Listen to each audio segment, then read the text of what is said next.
Thank you and good afternoon. This is Sam Vaughn for Sam Sports Report. Let's do MLB baseball. Let's do the Royals first and then we'll get to the other game. MLB, we'll start with the Royals since it's the first time in 9 years. Playoffs.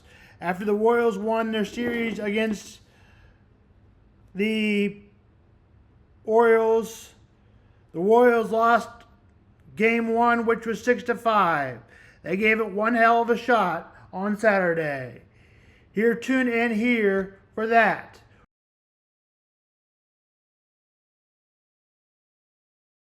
Royals will play the Yankees.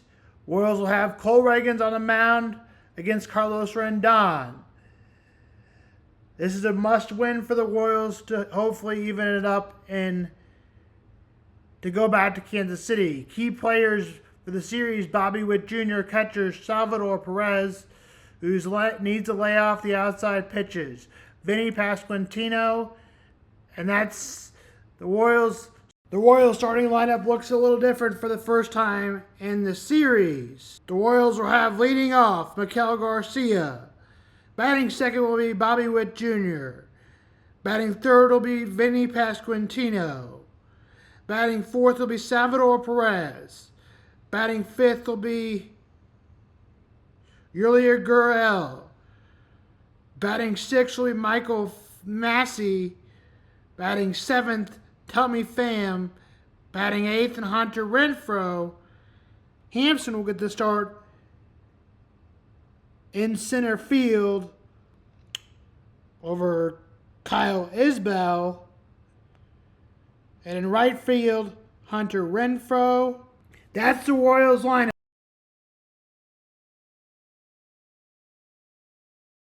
Yankees players to watch out for: Aaron Judge, best player in baseball; Juan Soto, Giancarlo Stanton.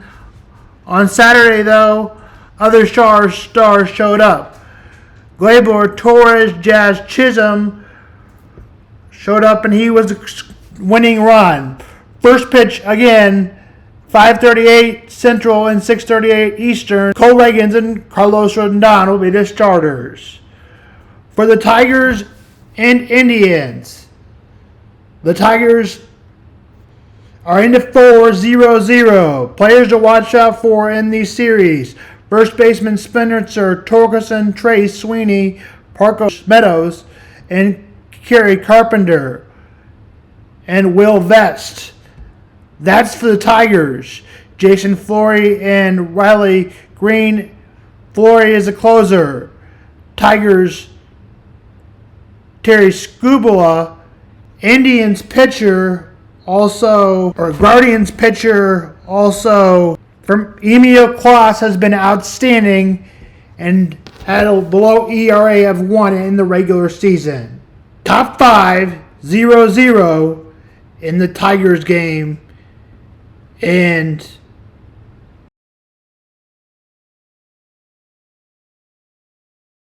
now we move on to the Chiefs. Chiefs and Saints, key players: Patrick Mahomes.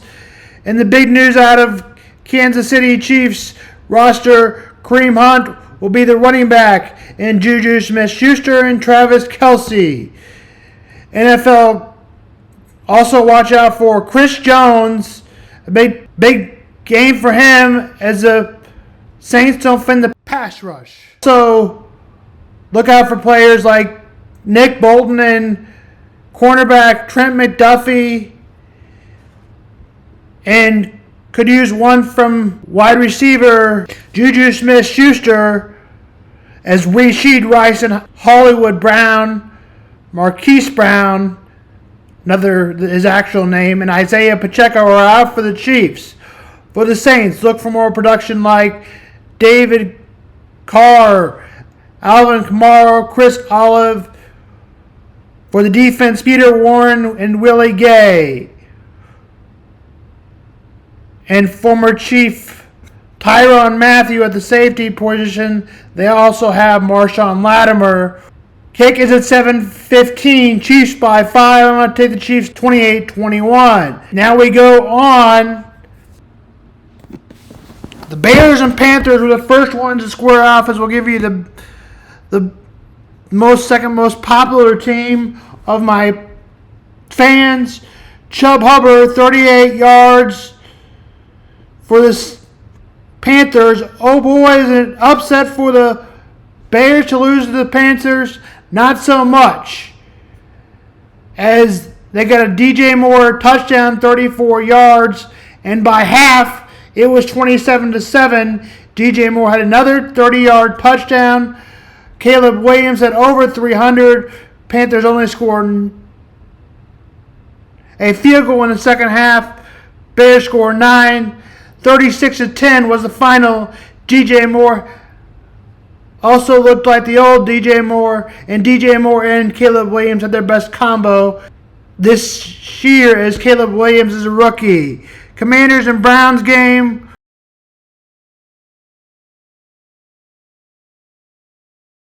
was over before it started. 24-3 at half, and the final was 34-13. Washington football team over Browns. Jaden Daniels goes for over 300 yards total, and Jaden Daniels 82 on the ground. Trey McClellan had over 110 through the air. The Jaguars survived over the Colts. The Colts were out. Anthony Richardson, Joe Flacco was the backup, and once again, Joe Flacco came up big. In the second quarter, it was a field goal after a touchdown by the Jaguars' 85-yard pass. That put the Jags out 7-0. 7-0, and then 7-3. Brian Thomas play on the Burrow play. A field goal tied at 10. Jags and Colts. Colts fumbled the ball. A big run by Tan Bigsby.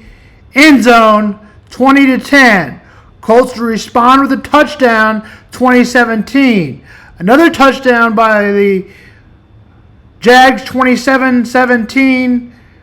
A field goal to make it 27-20, but a touchdown late to solve that. 34.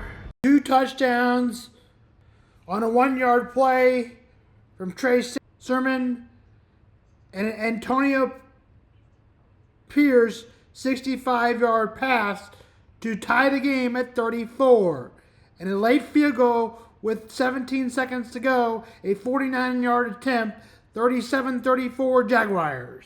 Pats got the 33-yard touchdown, and 5 field goals was good enough for the Dolphins to beat the Patriots. Earlier in the day, the Bengals beat the Ravens in a battle of, it was the Ravens leading by 5, but by half, Jamar Chase to the Chases as the Bengals took a 17-14 lead out of halftime.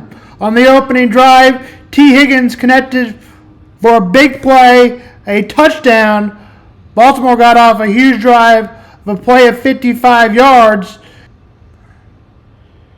And the Ravens would get it on Isaiah Likely touchdown. They're within 3. An interception by the Bengals with a chance to go ahead by 10. A field goal would tie it by the Ravens. 38-38. A punt by the Bengals, 38-38, going into overtime. A fumble, and as you thought the Bengals were going to win it, and they shouldn't have had to make a 53-yard field goal, but the Bengals opted to run it on 3rd and 7. They would miss the 53-yard field goal, and then Justin Tucker put it through. Field goal to win it. 41-38 Ravens. And then the Bills and the Texans played a 5-yard capper to cap it off 20-10 at the time. But the Texans got a field goal to make it 20-17. A Texans punt, a punt again, and an INT by the Texans, a punt, and a fumble, and the Bills would tie it at 20. But the Texans had to punt with 2:46 to go, and a Bills would have to punt. And on first down, Buffalo 46, they got it. And on a 59-yard field goal from Kamiah Fiburn was good. And that gave the Texans the win. Texans win 23-20. Vikings beat the Jets 23-17. And the Vikings beat the Jets 23-17. The Vikings took a 3-0 lead and then a 63-yard INT to make it 10-0. A touchdown gave a 17-0 spark from the Jets to come back after Aaron Rodgers threw his most interceptions in the first quarter, which was 2. He had 3 INTs total. That spark, though, of 17-0 made it 17-7. Would they come back? A field goal would make it 17-10, but they had a chance to make it 17-14. The Jets would get a field goal by the Vikings. The Jets had a chance to win it, but in that 10-play drive, that's where another INT from Aaron Rodgers came. A deep throw to the right on third down and 10 was intercepted. Vikings win 23-17. And the Cowboys and the Steelers played. The Pittsburgh Steelers fall after being 3-1. They're now 3-2. We'll see what happens with Justin Fields. Cowboys, though, turn over the ball. But could they win it with 3 turnovers? Well, a field goal to start the game, another field goal, and a punt, and a fumble. That led to their first turnover, but the Steelers would punt. A field goal, a Cowboys punt. At halftime, it was 6-3 Cowboys. But the Cowboys looked like they had more chances, including an INT by Dak Prescott. So it looked like the Cowboys should be out, but more on top. And on the first drive, the Steelers went down and scored a touchdown to give them the lead 10-6. And a blocked field goal by the Steelers. They had a chance to go up 2 touchdowns, but they couldn't get it done. But Pittsburgh would take back the lead 17-13. But the Cowboys followed up with a touchdown that made it 17-13. And the Cowboys followed up with a touchdown on a fourth down of a 4-yard pass to the small 5'9", talented 154-pound guy, Jalen Torbett, housed it to make it 20-17. A final lateral would not get it done for the Pittsburgh Steelers. Cowboys win 20-17. Justin Fields had 2 touchdowns. I think would be a mistake to go to Russell Wilson. It was not a great day for the Steelers on offense, but to go to Russell Wilson doesn't just make much more sense. 2017 was the final. This is Sam Vaughn for Sam's Sports Report.